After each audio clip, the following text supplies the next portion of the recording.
ಅದಕ್ಕೆ ಸ್ವಲ್ಪ ಮಾತಾಡೋಕ್ಕೆ ತೊಂದರೆ ಆಗೈತಿ.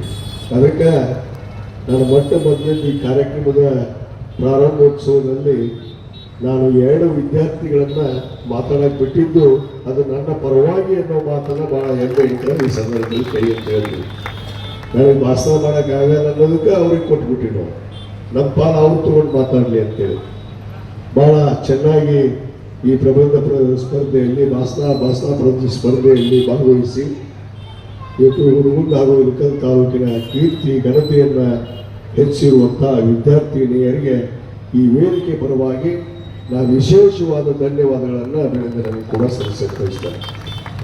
ನೋಡ್ರಿ, ಈ ಭಾರತ ದೇಶದ ತತ್ವ ಸಿದ್ಧಾಂತದಲ್ಲಿ ನಾವು ಬೆಳೆದಂಥವು, ಅದು ನಾವು ಕರ್ನಾಟಕದ ಜನತೆ ಕನ್ನಡಿಗರು, ಭಾಳ ಹೆಮ್ಮೆಯಿಂದ ನಾವು ಕನ್ನಡಿಗರು ಅಂತ ಹೇಳ್ತೀವಿ.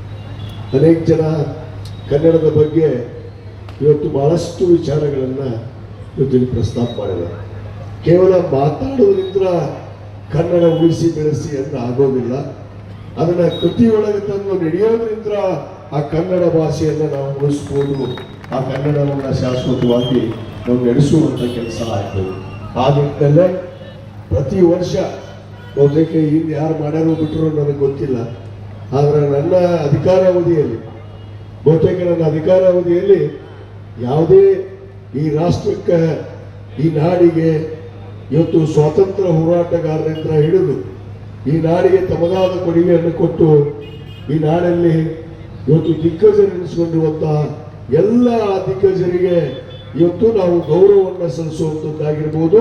ಮತ್ತು ಕನ್ನಡ ನಾಡಿನ ಬಗ್ಗೆ ಈ ಒಂದು ಕನ್ನಡ ರಾಜ್ಯೋತ್ಸವವನ್ನು ಬಹಳ ವಿಶಿಷ್ಟವಾಗಿ ಆಚರಣೆ ಮಾಡೋದ್ರ ಜೊತೆಗೆ ಇಲ್ಲಿ ಸ್ಥಳೀಯವಾಗಿರುವಂತಹ ನಮ್ಮ ತಾಲೂಕು ಮಟ್ಟದಲ್ಲಿರುವಂತಹ ಅನೇಕ ಕಲಾವಿದರಿಗೆ ಅದು ವಿವಿಧ ರಂಗದಲ್ಲಿ ಗುರುತಿಸಿಕೊಂಡು ಇವತ್ತು ತಮ್ಮದೇ ಆದ ಸೇವೆಯನ್ನ ಮಾಡಿದಂಥವ್ರಿಗೆ ಗುರುತಿಸುವಂತ ಕೆಲಸ ಇವತ್ತು ಯಾವುದೇ ಕಾಲದಲ್ಲಿ ನಡೆದಿದ್ರೆ ಅದು ನನ್ನ ಕಾಲದಲ್ಲಿ ಅನ್ನೋ ಮಾತನ್ನ ಬಹಳ ಹೆಮ್ಮೆ ಅಂತ ಹೇಳಕ್ಕೆ ಇಚ್ಛೆ ಪಡ್ತೇವೆ.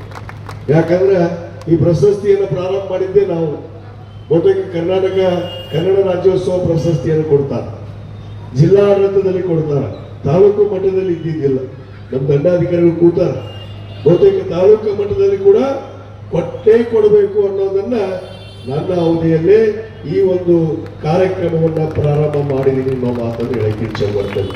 ಯಾಕಂದ್ರೆ ನಮ್ಮ ನಾಡ ಬಗ್ಗೆ, ನಮ್ಮ ದೇಶದ ಬಗ್ಗೆ ನಮಗೆ ಪ್ರೀತಿ ಇಲ್ಲ ಅಂತಂದ್ರೆ ಮತ್ತೇನು ಬೇರೆ ದೇಶದವ್ರು ಬಂದು ಪ್ರೀತಿ ಮಾಡ್ತಾರೆ. ಅದಕ್ಕೆ ನಮ್ಮ ನಾಡು, ನಮ್ಮ ನುಡಿಯ ಬಗ್ಗೆ ನಾವು ಎಷ್ಟು ಗೌರವವನ್ನು ಸಲ್ಲಿಸಿದ್ರು ಕೂಡ ಕಡಿಮೆ. ಆ ಸಲ್ಲಿಸುವಂತ ರೀತಿ ಏನಿದೆಯಲ್ಲ ಅದು ಬರೀ ಮಾತಿನಲ್ಲಿ ಆಗ್ಬಾರ್ದು, ಅದು ನಡೆದು ತೋರಿಸುವಂತ ಕೆಲಸ ಆಗಬೇಕು. ಅಂದಾಗ ನಾವು ನಿಜವಾದ ಭಾರತೀಯರು, ನಿಜವಾದ ಕನ್ನಡಿಗರಾಗೋದಕ್ಕೆ ಸಾಧ್ಯ ಅನ್ನೋದನ್ನು ಕೂಡ ಇವತ್ತು ನಾನು ಬಹಳ ಹೆಮ್ಮೆಯಿಂದ ಈ ಸಂದರ್ಭದಲ್ಲಿ ಹೇಳ್ತಾ, ಇವತ್ತೇನು ಈ ಕಾರ್ಯಕ್ರಮ ಈಗಾಗಲೇ ಬಹಳ ತಡ ಆಗಿದೆ, ನನ್ನ ಗಂಟಲು ಕೂಡ ಇನ್ನು ಬಂದಾಗತ್ತೆ. ಇನ್ನೊಂದು ಸ್ವಲ್ಪ ಜೋರು ಮಾತಾಡಿದ್ರೆ ಬಂದಾಗತ್ತೆ. ಈ ಜೋರು ಮಾತಾಡಿ ಬಂದಾಗೈತೆ ನನ್ನ ಗಂಟಲ. ಯಾಕಂದ್ರೆ ನೀವು ಕಂಟಿನ್ಯೂ ಮಾತಾಡೋದು, ಬೆಳಗ್ಗೆ ಅಂದ್ರೆ ರಾತ್ರಿ 12ಕ್ಕೆ ಬಾಯಿ ಮುಚ್ಚೋದು ನಮ್ದು. ಯಾಕಂದ್ರೆ ಮುಂಜಾನೆ ಚಲೋ. ಅದಕ್ಕೆ ಈ ಸಂದರ್ಭದಲ್ಲಿ ಹೆಚ್ಚಿಗೆ ಮಾತಾಡೋಕೆ ಹೋಗೋದಿಲ್ಲ, ಇದು ನಿರಂತರವಾಗಿ ನಡೆಯುತ್ತೆ. ಕಳೆದ ವರ್ಷ ಕೂಡ ಇವತ್ತು 50 ವರ್ಷದ ಕನ್ನಡ ರಾಜ್ಯೋತ್ಸವವನ್ನ ನಾವು ಇಳಕಲ್ನಲ್ಲಿ ಆಚರಣೆ ಮಾಡಿದ್ವಿ, ಹುನಗುಂದದಲ್ಲಿ ಆಚರಣೆ ಮಾಡಿದ್ವಿ. ಉಭಯ ತಾಲೂಕಿನ ತಾಲೂಕು ಆಡಳಿತದ ಅಡಿಯಲ್ಲಿ ನಾವು ಹುನಗುಂದದಲ್ಲಿ ಆಚರಣೆ ಮಾಡಿದ್ವಿ. ನಮ್ಮ ಕಂಬಾಗಿ ಗುರುಗಳಿದ್ರು, ನಮ್ಮ ಮಲ್ಲಿಕಾರ್ಜುನ ಸಜ್ಜನ್ ಅವರಿದ್ರು. ಬಹುತೇಕ ಬಹಳ ವಿಶಿಷ್ಟವಾಗಿತ್ತು. ಯಾಕಂದ್ರೆ 51ನೇ ವರ್ಷಕ್ಕೆ ಆಚರಣೆ ಮಾಡಿದ್ವಿ. ಯಾಕಂದ್ರೆ 50ನೇ ವರ್ಷಕ್ಕೆ ಆಚರಣೆ ಮಾಡಬೇಕಾಗಿತ್ತು, ಅದು 2022ರಲ್ಲೇ ಆಗ್ಬೇಕಾಗಿತ್ತು. ಆದ್ರೆ ಹಿಂದಿನ ಸರ್ಕಾರಕ್ಕೆ ಆ ಕನ್ನಡದ ಬಗ್ಗೆ ಎಷ್ಟು ಗೌರವ ಇದೆ ಅನ್ನೋದನ್ನ ಇಲ್ಲಿ ನಮಗೆ ತೋರಿಸುತ್ತೆ. ಯಾಕಂದ್ರೆ ಹಿಂದಿನ ಸರ್ಕಾರ ಮಾಡಲಿಲ್ಲ, 50 ವರ್ಷದ ಸಂಭ್ರಮವನ್ನು ಮಾಡಲಿಲ್ಲ. ಆದ್ರೆ ನಮ್ಮ ಮುಖ್ಯಮಂತ್ರಿಗಳಂತಹ ಸನ್ಮಾನ್ಯ ಸಿದ್ದರಾಮಯ್ಯನವರು 51 ವರ್ಷ ಆದರೂ ಚಿಂತೆ ಇಲ್ಲ, ನಾವು ಕನ್ನಡ ರಾಜ್ಯೋತ್ಸವವನ್ನ ಸುವರ್ಣ ಮಹೋತ್ಸವನ್ನಾಗಿ ಆಚರಣೆ ಮಾಡೋಣ ಅಂತೇಳಿ 1 ವರ್ಷಗಳ ಕಾಲ ಕನ್ನಡ ರಾಜ್ಯೋತ್ಸವವನ್ನ ಬಹಳ ವಿಶಿಷ್ಟವಾಗಿ ಎಲ್ಲ ಶಾಲೆ ಕಾಲೇಜುಗಳಲ್ಲಿ ಎಲ್ಲ ಸಂಭ್ರಮವನ್ನು ಮಾಡಿ ನಾವು ಆಚರಣೆ ಮಾಡಿದ್ವಿ. ಆದ ಕಾರಣ ಹೆಚ್ಚಿಗೆ ಸಮಯ ತೆಗೆದುಕೊಳ್ಳದೆ ಈ ಒಂದು ಕಾರ್ಯಕ್ರಮವನ್ನು ಕೂಡ ನಿರಂತರವಾಗಿ ಪ್ರತಿ ವರ್ಷ ನಾವು ಈ ಕಾರ್ಯಕ್ರಮವನ್ನು ಒಂದಲ್ಲ ಒಂದು ತಾಲೂಕಿನಲ್ಲಿ ಅದು ಹುಡುಗುಂದಾಗಿರ್ಬೋದು, ಅದು ಇಲ್ಕಲ್ಲಾಗಿರ್ಬೋದು. ಈ ಉಭಯ ತಾಲೂಕು, ನಾನು ಅವಳಿ ಅಂತ ಹೇಳೋದಿಲ್ಲ, ಅವಳಿ ಆಗೋದಿಲ್ಲ, ಅವು ಉಭಯ ಆಗತ್ತೆ. ಆ ಉಭಯ ತಾಲೂಕು ಎರಡೂ ಒಂದೇ, ಹುಡುಗುಂದಾಗಿರ್ಬೋದು, ಇಲ್ಕಲ್ಲಾಗಿರ್ಬೋದು.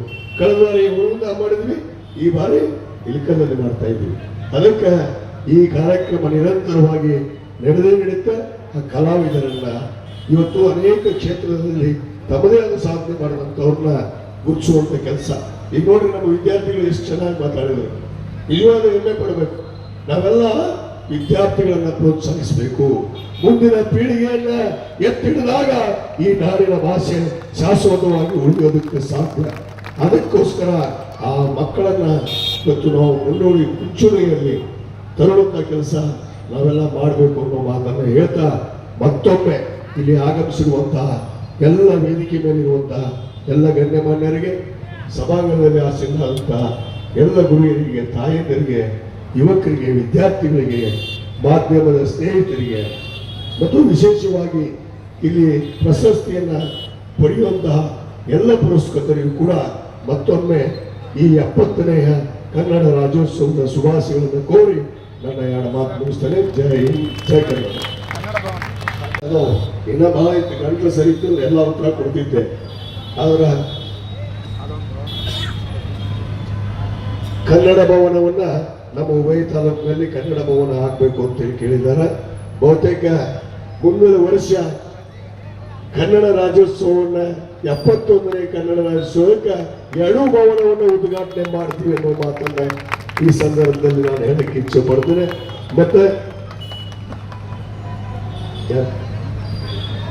ಮತ್ತು ಬಹಳ ವಿಶೇಷ ದಿನ ಇವತ್ತು ನೋಡ್ರಿ. ಇದೀಗ ತಾನೇ ನಮ್ಮ PB ದುತ್ತರಿಗೆ ಅವರನ್ನು ನಾವು ನೆನೆಸಿದ್ವಿ. ನಮ್ಮ ಅಧ್ಯಕ್ಷರು ಇಲ್ಲೇ ಅದಾರ, ಈ ಪ್ರತಿಷ್ಠಾನದ ಅಧ್ಯಕ್ಷರು ನಮ್ಮ SK ಕೊನಸಾಗರ್ ಗುರುಗಳು. ಇವತ್ತು ಅವರ ಒಂದು ಪುಣ್ಯ ಸ್ಮರಣೆ ಕೂಡ. ಯಾಕಂದ್ರೆ PB ದುತ್ತರಿಗೆ ಅವರು ಎಂಥ ಕಲಾವಿದರು, ಎಂಥ ಲೇಖಕರು, ಒಂದು ರಂಗಭೂಮಿ ಕಲಾವಿದರು. ಈ ನಾಡಿನಲ್ಲಿ ನಮ್ಮ ತಾಲೂಕಿನ ಕೀರ್ತಿ ಗಂಟೆಯನ್ನು ಹೆಚ್ಚಿಸಿದಂತ ಯಾರಾದರೂ ಒಬ್ಬ ವ್ಯಕ್ತಿ ಇದ್ರೆ ಅದು PB ದುತ್ತರಿಗೆ ಅವರು ಅನ್ನೋ ಮಾತನ್ನು ನಾವು ಹೆಮ್ಮೆ ಅಂತ ಹೇಳಬೇಕು. ಈ ವೇದಿಕೆ ಪರವಾಗಿ ಅವರ ಆತ್ಮಕ್ಕೆ ಆ ಭಗವಂತ ಚಿರಶಾಂತಿ, ನೆಮ್ಮದಿಯನ್ನ ದಯಪಾಲಿಸಲಿ ಅಂತೇಳಿ ಇವತ್ತು ಪ್ರಾರ್ಥನೆಯನ್ನು ಮಾಡಿ ನನ್ನ ಎರಡು ಮಾತು ಮುಗಿಸ್ತೇನೆ. ಚಾಲುಕ್ಯ ಉತ್ಸವನ ನೀವು ಹೇಳಿರಿ, ನಾನು ಹೇಳಿಬಿಟ್ಟಿನಿ ಆಲ್ರೆಡಿ. ನಾನು ಜಿಲ್ಲಾಧಿಕಾರಿಗಳಿಗೆ ನಾನು ಮೊನ್ನೆ ಖಡಕ್ ವಾರ್ನಿಂಗ್ ಕೊಟ್ಟಿನಿ. ನೀವು ಜಿಲ್ಲಾ ಉಸ್ತುವಾರಿ ಎಲ್ಲ ಅಧಿಕಾರಿಗಳು ಇವತ್ತು ಚಾಲುಕ್ಯ ಉತ್ಸವವನ್ನ ಮಾಡಬೇಕು ಅಂತ ಹೇಳಿದ್ರೆ ಅದು ನವೆಂಬರಲ್ಲೇ ಆಗ್ಬೇಕು. ಬಹುತೇಕ ಅದನ್ನು ಪೋಸ್ಟ್ಪೋನ್ ಮಾಡಿಸ್ಕೊಳ್ಳೋದಿಲ್ಲ. ಅದು ನವೆಂಬರ್ನಲ್ಲೇ ನಮ್ಮ ಚಾಲುಕ್ಯ ಉತ್ಸವ 3 ಕಡೆ ನಡೀತದೆ. ಬದಾಮಿ, ಪಟ್ಟದಕಲ್ ಮತ್ತು ಐವಳ್ಳಿಯಲ್ಲಿ 3 ಕಡೆಗೆ ಆ ಉತ್ಸವ ನಡೆಯುತ್ತೆ. ನಾವೆಲ್ಲರೂ ಕೂಡ ಅದರಲ್ಲಿ ಸಂತೋಷದಿಂದ ಭಾಗವಹಿಸೋಣ ಅನ್ನೋ ಮಾತನ್ನು ಹೇಳಿ ಮತ್ತೊಮ್ಮೆ ಎಲ್ಲರಿಗೂ ಧನ್ಯವಾದ ಅರ್ಪಿಸಿ ನನ್ನ ಮಾತನ್ನು ಮುಗಿಸ್ತೇನೆ. ಜೈ ಹಿಂದ್, ಜೈ ಕನ್ನಡ.